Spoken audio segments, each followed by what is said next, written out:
May tanong. Ano na ang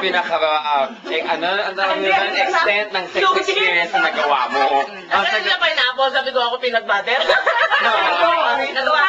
Paano? Ano ginawa mo sa Nilagay ko pala kaan. Question! Anong peanut butter? Anong tatak? Ng peanut butter. Lili? Ang chip mo? Ang chip mo? Ano ginawa mo sa peanut butter? Wala kaan. Ano nga? Tapos, kinain mo. Kumukulong lang ako. Wala ko na. Peanut butter. Ano ba kalaki kay Wayne? O mas malaki riyan? Sige na. Dali na. Dali na. Higher. Higher! Baka longer! Ito! Higher! Ay! Higher pa sa akin! Ito! Ganito! Longer na longer! Ang grammar nito talaga, oh! Ngayon? Alis ka na lang paghusayan mo ng pag-i-English mo dyan. English speaking country yun! Hindi ba ako interview sa embassy? Kaya niyo mo suot?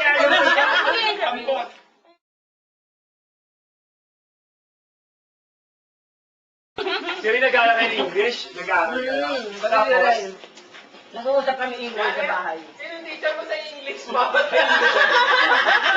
Si Mang Antig! Uunahin kong patayin bago kayo. Walang niya ka, di ba talaga? Ano yun? Tapos ano? Ine-exam ko kasi rin Gumagawa ko ng mga questionnaire. Ano? Yun ang aming ginagawa. anong score niya? Okay naman, so far. Nakakapasa. Eh, ikaw? Wala ko, sila na. Eh, ikaw? Ay nako, ako. Manonood ako ng mga DVD na English movies.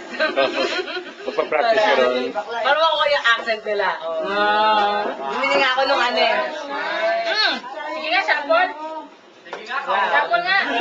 Sample. Sample naman oh. Kakahula ko. Yung English.